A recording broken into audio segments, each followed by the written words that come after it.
Um, this feels this feels very weird. Um, I guess hi, my name is Naomi. I'm 22 years old. I plan to not introduce me because I don't know who I'm doing this for. I guess myself, but I think I have something to vent that I can't do to anyone that I know. So I felt like should do it to YouTube, I guess, to the internet. But yeah, I had a panic attack like 2 days ago, and I had never had one. And I don't know. I think I just want to talk about what was going through my head during it. I have to backtrack a little. Like it was, I guess, like 3 weeks ago. I went with my grandma to a doctor's appointment, and I always accompany her. I live with her, and they asked me who are you? Like, because they asked who is. I'm gonna offend me with this because I'm really hot here in Brazil. I'm just melting. But yeah, she they asked who is accompanying her, and I said I always used to tell them okay, I'm just so y'all know I'm a trans woman, and I used to say my dad name, and I used to just say grandson, and then as a I don't know what came onto me. I just felt like saying oh, I'm Naomi and I'm her granddaughter, and because of that, I felt like I should tell my whole family that they know I'm a trans woman. It's not hidden from anybody. I just never asked of anyone to to call me by my real name and to use she her pronouns. But I felt like I should do it because I wasn't gonna I wasn't gonna be here for Christmas, and I'm not going to, but we'll get there eventually. But I felt like I should tell them that I'm gonna be here for Christmas and that I'm gonna require them to treat me as a human being. And I was preparing myself for that, and then one of my best friends started flirting with me. And there's this whole problem with flirting because here in Brazil, trans women are just not seen as person you should have any emotional responsibility towards romantically. And for instance, I've never been taken out on a date, and I'm 22 years old. I've had plenty of sexual experiences that I've never felt sexual. I've never had an orgasm. I've never felt sexual pleasure when I'm with others. And that's because of the treatment we receive as trans women. You sometimes it's always hidden. You always feel like they are ashamed of what they're doing with you, and that's true. They are ashamed, but you feel like the bad thing that they're ashamed of. And sometimes there's no kissing, there's no touching, there's no talking to you, no looking at your in your eyes. You feel like, I don't know, like a chimera of sorts. Like my therapist uses that too as a metaphor. But yeah, and then he started flirting with me, and it was really cool, you know. I felt comfortable. It was I didn't feel fetishized or objectified or worried that I was going to at any point, and that felt amazing. And then I found out it was just joking, you know, he was joking with me, and I felt on his trap. And he said he was sorry, and that he felt like he does this to people and he doesn't mean to, but it happens and he's gonna stop. But I just felt like it was very insensitive of him, because knowing that I have this much struggle with not being treated as a human being when I'm with other people sexually or romantically. Like, that's not something that, like, I've never felt that great flirting with anybody. I've never felt like not worried or comfortable or happy even flirting with someone. And it wasn't even about like what was gonna happen after. I don't know, it was really bad. And then it catapulted me into feeling other stuff, and I was very, very angry.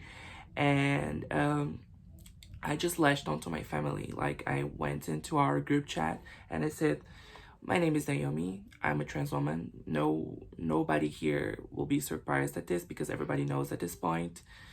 I've never hidden this from anybody. I've just never asked you guys to treat me the right way. And I'm doing it now. And if anybody calls me by that name or by him pronouns, I'm just gonna pretend that I'm not listening, because you're talking to a person that doesn't exist. I said this specifically about the Christmas situation. And then one of my aunts that are my, like, more progressive, she was like, hi, I understand your point and I respect it, but if I call you by your dead name, it's not if I can't call you by anything other than your dead name, it's not, I'm not like disrespecting you. Love you. And I was like, I responded like, if there's no effort in treating me the way I feel comfortable with, then it is disrespect. And it isn't even about respect. It's about treating someone as like a human being. And what basically happened is like she just turned the conversation into something else, and it was basically like, we're not gonna be able to treat you like a human being. I'm sorry, but it's not gonna happen. So that catapulted me into thinking that I have to leave this house. However, in Brazil, trans women are not hired anywhere, and if you are, you get mistreated. So the only options you have is sex work, either online or in person, which I have been doing for the past year or so, and it has been awarding me with like good money despite all the mental trouble I go through.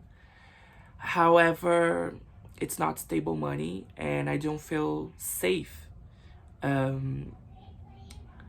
just moving out of here and not having like a steady amount of money that I'm gonna receive month to month to pay rent.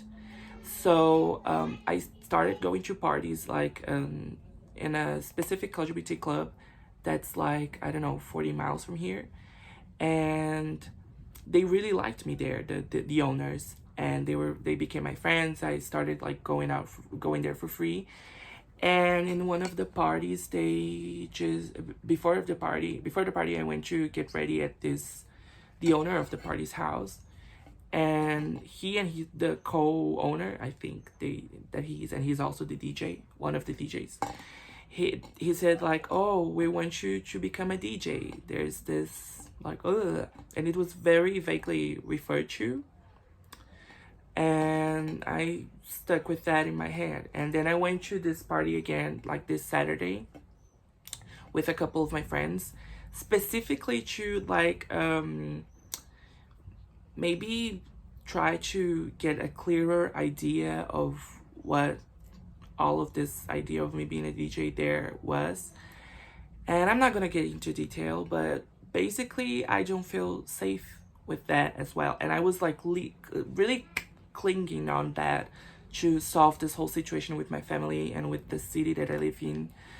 And it made me feel really sad because like it was basically the only thing that made me feel hope onto moving out of here and making a better life for myself. So when I was coming back, a part of the reason why I had a panic attack was also because like I was under the influence of ecstasy, and it drains you off of your serotonin, I think. And I've never had an episode where that affected me, but I think it had a part in that, but it doesn't um take the weight of all the things that I was going through. So like okay, good points about the party. I was able to hit on someone for the first time, even though I was like, the thing is like, I was at the party, and then I went. They had this like pool with balls, with like colored balls. I don't know how to say that in English. And I was there, and then this guy, he came to me and he said, "Your outfit is really cool," and I was like, "Thank you," and he was really cute. And one of my friends from my hometown was like hanging out with them, and then I went to them and I befriended them, and then he started like talking to me, and we had like an interesting conversation, various interesting conversations. And then I let out that I was trans at some point, and he was like, "What, really?" And I was like, "Yeah." They always get like surprised for some reason. I don't think I'm that passable, especially my voice. But I guess I am. I'm not. I'm working myself into not caring about how passable I am, because like it's a losing battle, since you're never gonna be a cis woman and you shouldn't aspire to be. However, we went to the smoking lounge, and I asked him if he wanted to kiss my friend, my female friend, and he was like, "Yeah," and she was like, "Oh, maybe later." And then I asked that because like if there was something going on between them, I didn't want to interrupt. But I thought, it isn't. So then I said, "Oh, do you want to make out with? Would you make out with me, though?" And he was like, "If I didn't know you were trans, I definitely would. However, I have like stuff that in regards to that I need to work in myself, and that's transphobic." Like, if you're attracted to someone that is transgender, and you're not gonna like get with them because they're transgender, that like if the only reason you're not gonna make out with someone is because they're transgender, that's transphobic. Same reason why you wouldn't make out with like a black person only because they're black, racism. But that's not my problem. I'm not gonna like, I don't know, have a feel bad that someone doesn't want to make out with me. Like, that's not the point. But I was really happy that because I had such a problem with rejection. Like, it was just something that I could not afford thinking of. Like, the scenario of me getting rejected was like something that, whoa, I couldn't even think about. But I don't know. I guess therapy has been working for me. And I was able to do that. And I was really proud of myself and really happy that I was able. However, one of my friends, this one that I was hanging out with them, he started smoking inside of the party. And of course, he's going to get kicked out. And then, because I didn't want to leave a 17-year-old alone in the streets at 3 a.m. in the morning, I got out with him. So, and one of our friends that lived there, she also got out with us. And then we went to this park, and I just like vented for like 3 hours to her. And I don't know, I think that really set me in a mood, even though I was like venting and I was not sad. Like, I'm here right now, I'm just talking. Like, I was just talking. It really made me think about how difficult and how shitty the situation was, that I basically have to move out of my house, of my family's house, because no one like treats me like a person. And even worse is the fact that like I don't have any help from my family, because like I keep comparing myself to the situations with my friends, because like I would have this conversation with my best friend that flirted with me, but every time that we have this kind of conversation, he's just like, you can't expect someone to save you or to help you, because I used to have this mindset that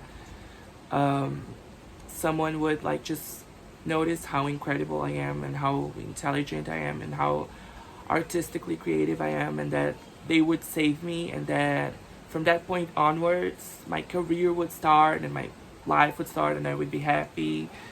And I don't know, I don't believe in that anymore, because like this savior kind of appeared in my life, and I think that's subject for another video, but and it all just didn't work.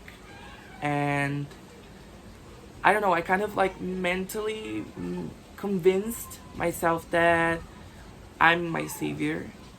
And I don't know, I think this is kind of sad, because like I feel like I'm the only person I can rely on, and I can't trust on anyone else to help me. And I wish I had that. I wish I had someone that I could trust. I wish I had a family. I wish I had like parents that would, like, I don't know, pay for rent until I could. I don't know, this very friend that told me that I couldn't expect help from someone else, like his parents pay for everything that he needs. And I know that he romanticized like being able to financially support yourself, but like the reality is not that great, you know. Like I moved out of my family's house when I was 19, 18, and I didn't have any money. I didn't sell content on the internet. I didn't have any financial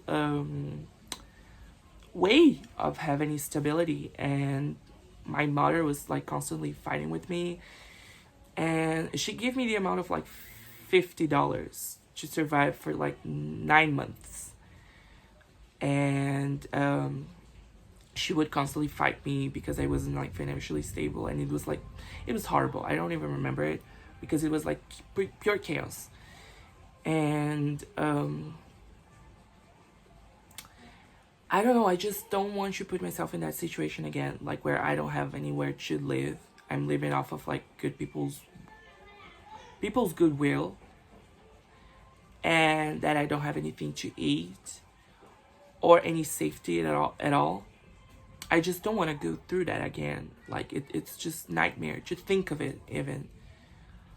So I'm so like when we were going to get the bus to go back here, it was like 8 in the morning, and I just started like having these thoughts of like that this fucking sucks. The fact that I have to flee out of my house because like I don't have proper treatment because of something that I can't change, shouldn't want to change, don't want to change.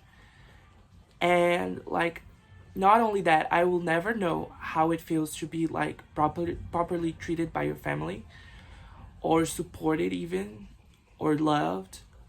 I just don't know what's like how it feels to have proper treatment from your family. Nor do I know that. I just never will, you know, like that's something that has been taken away from me that I can't solve. And it just made me really sad.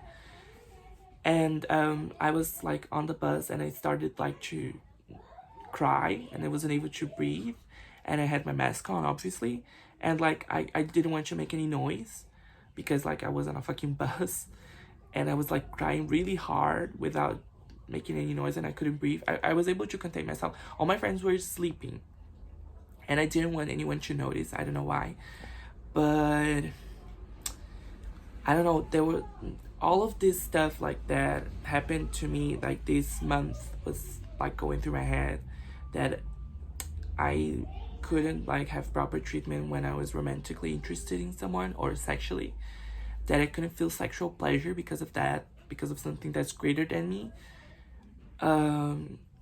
That I needed to move, and that the only like safety that I have in this plan was taken away from me once again, because of like the conversations that I had with the owners of the club about that.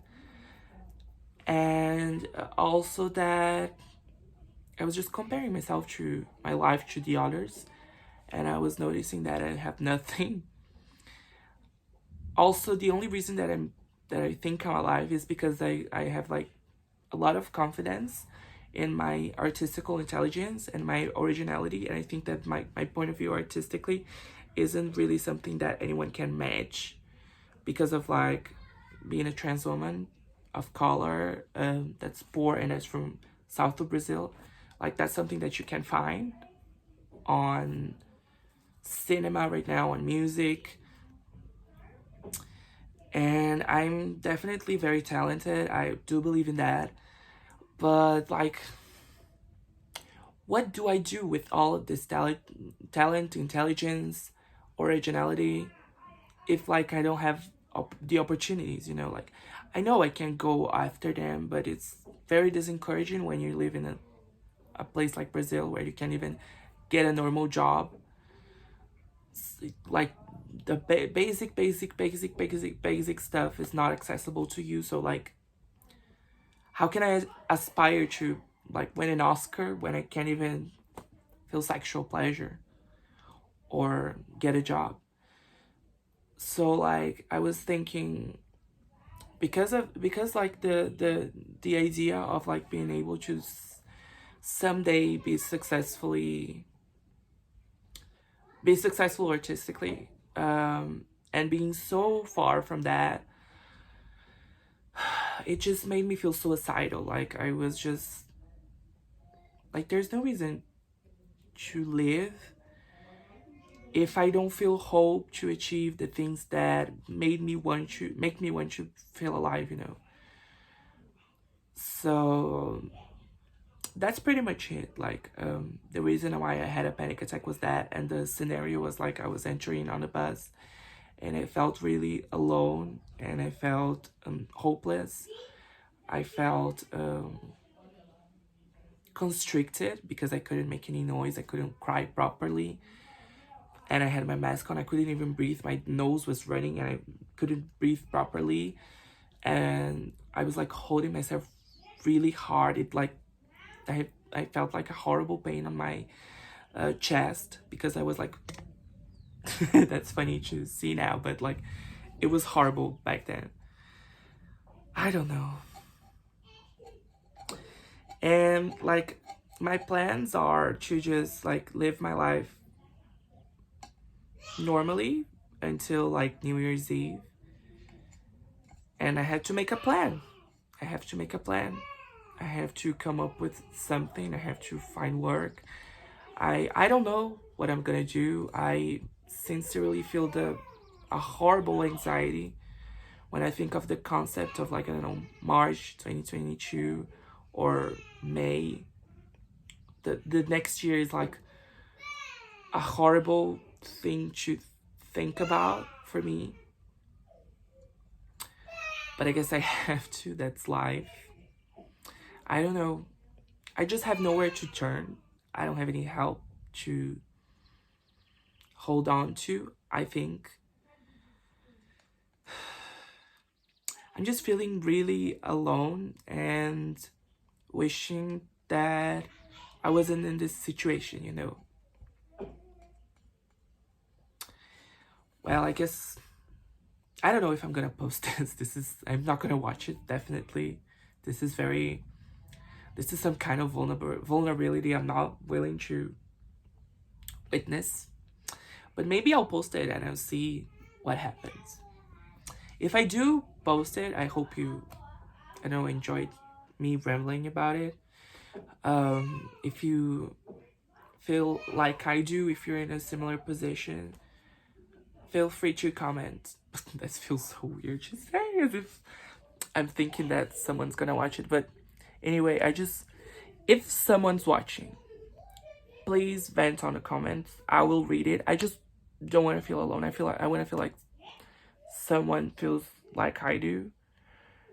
And I don't know if you have something positive to say to me that's gonna help, even to make me feel better. That's always welcome. I don't know. Bye, I guess.